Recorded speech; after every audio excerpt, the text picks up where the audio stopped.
Hello, this is Sam Rewrites, a channel in which I share opinions, thoughts, and everything and anything on my mind. So let's get started. I was born in 1995 in a semi-digital age, a time when the world was old but becoming new. Only the exceptionally rich had cell phones, while the majority of families had a single home phone in the kitchen, wireless if you were wealthy enough, and a single TV in the living room. Most went to the movies on the weekends, rarely glued to the television. We had small circles, but huge conversations. Life was simple, but it was living. But now, 30 years later, most have a friend or two, no circle, and small conversations, if at all. And this is normal. This is a future. This is the new norm. Dark rooms lit by tiny screens in the palm of our hands. Isolation, seclusion, confinement. But we're happier, right? Or is everyone else just as lonely? On February 14th, 2018, BBC launched their Loneliness Experiment, an examination that surveyed over 55,000 people worldwide, ages 16 to 99, making it the largest study of loneliness ever conducted. Participants answered questions about when they felt lonely, how often, and what loneliness meant to them. Younger adults, particularly ages 16 to 24, reported the highest levels of loneliness, challenging the stereotypes that loneliness mainly affects older people. Older adults did report loneliness too, but generally less intensely or less frequently than younger groups. It should be noted that scientists do find that older people tend to report fewer negative emotions and less distress in daily life compared to younger people, which might help explain why older folks often don't complain as much about things like minor frustrations, stresses, or emotional ups and downs. Large surveys from the CDC also show older adults, 65 and up, report much lower rates of anxiety and depression than younger age groups. The BBC Loneliness Experiment also suggests loneliness is shaped by cultural values, age expectations, and social conditions, not simply personal failings or character traits. Other data also suggests people in poorer or less individualistic countries are often more lonely than those in wealthier first world nations, challenging the idea that loneliness is just a first world problem. Another example is the World Happiness Report conducted in 2019. This report is basically a big look at how happy people feel around the world and why that's changing. It ranks about 156 countries based on how people rate their own lives, using survey data as well as things like social support, income, freedom, and trust in institutions to explain the differences. For the World Happiness Report conducted in 2019, a couple of key themes pop up.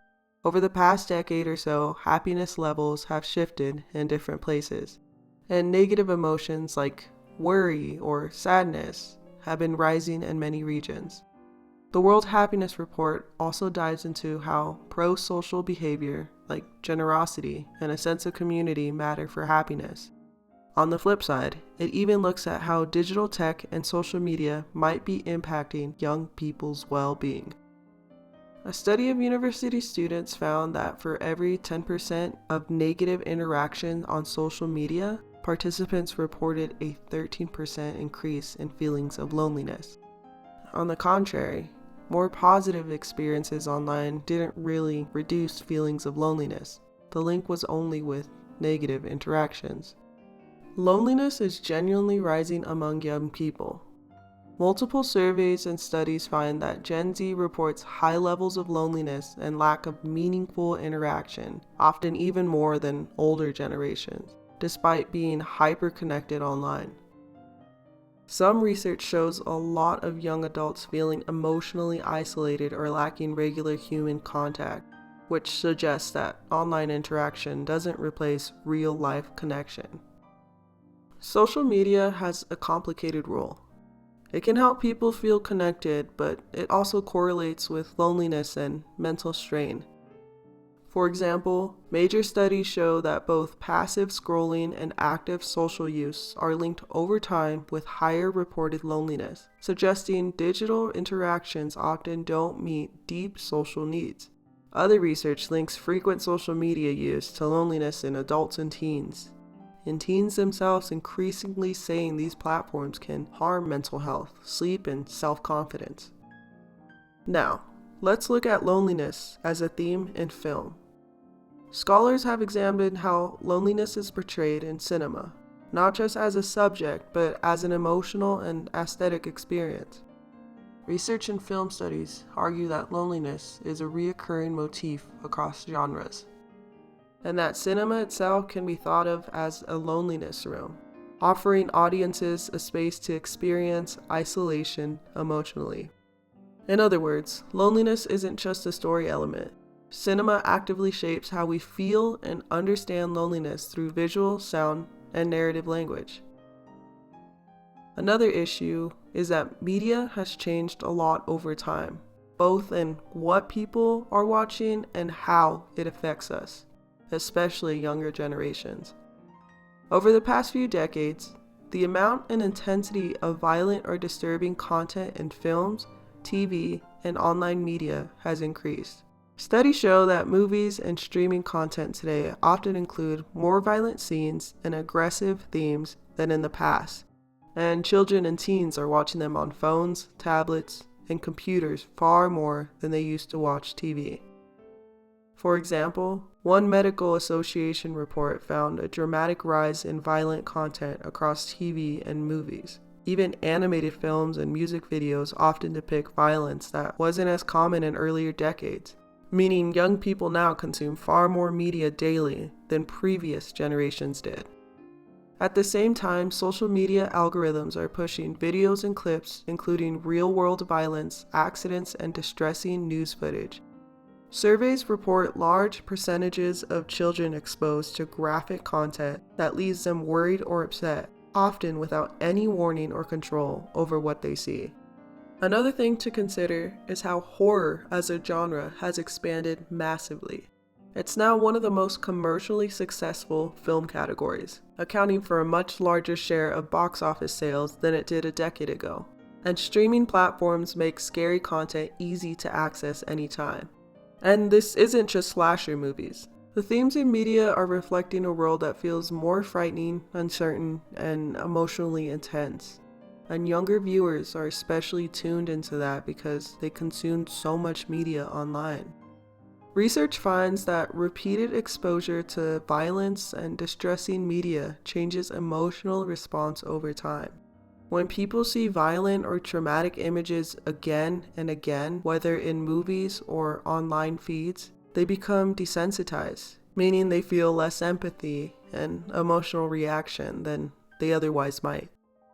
Other research has linked media exposure to stress, anxiety, and PTSD-like responses after highly traumatic news events, particularly when people repeatedly watch coverage or clips related to that event. This doesn't mean watching horror makes someone violent, but repeated exposure, especially without good context, discussion, or emotional support, can dull sensitivity, reinforce anxiety, and shape how young people emotionally interpret the world around them. A report by Joseph Brownstein from My Health News Daily found that researchers at the University of Toronto used fMRI to study the brains of 16 people who had successfully completed treatment for major depression, along with 16 people who hadn't been depressed, and followed them for 18 months. They found that the areas of the brain that lit up when the formerly depressed people watched a sad movie corresponded with whether the patient ultimately needed more treatment. Some of the people who felt sad had a pattern of activity in the front and medial areas that had been associated with continued thinking and ruminating, said study researcher Zindel Siegel. The study concludes that people who had those reactions were more likely to become depressed again over an 18-month period. Another study found that higher overall television and media exposure in adolescents was associated with increased depressive symptoms later on. Another framework which I discussed in the past, is cultivation theory, that suggests that the more that someone lives in the world of TV, the more their view of reality starts to reflect what they see on screen. And this has been correlated with higher reported loneliness and depressive feelings. Research on binge watching also shows mixed but real association with depression and social isolation. People with depressive symptoms tend to binge shows as a coping mechanism, and some studies suggest that excessive TV or streaming can be linked to higher depression, anxiety, and social interaction. That doesn't prove the show's cause of depression, but viewing patterns can reflect and maybe reinforce emotional states. Studies show that problematic binge watching is linked with negative outcomes, including increased loneliness and social interaction anxiety, particularly when used as an escape coping strategy rather than part of a balanced life. Media that used to escape real life may temporarily reduce unpleasant emotions, but if that becomes a substitute for real social contact or addressing underlying issue, it can be counterproductive and even maintain or worsen loneliness. Surveys and studies show that many teens and young adults report significant feelings of loneliness in daily life. And it's not just being dramatic, it's something they say affects their mental health, mood, and sense of belonging. For example, one youth survey found that a large portion of young people say loneliness disrupts their daily lives, even while many still rate their overall mental health as good.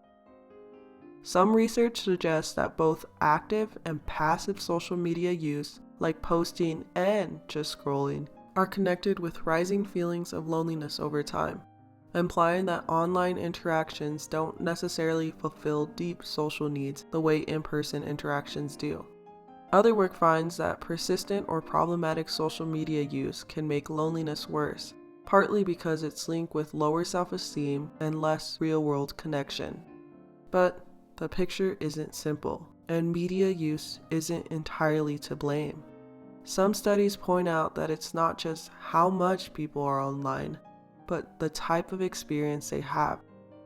For example, negative interaction or compulsive habits correlate more with loneliness than casual social media use by itself. Research also suggests that younger people may be lonelier not because of technology alone, but because social networks in real life, like community groups, school environments, and casual meetups, have weakened in many places, and digital spaces partially fill that gap. And this is normal. This is the future. This is the new norm. Dark rooms lit by tiny screens in the palm of our hands. Isolation, seclusion, confinement. But we're happier, right? Or is everyone else just as lonely?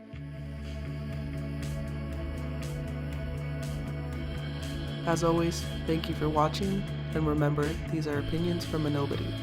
If you hate this video or me, you are probably right.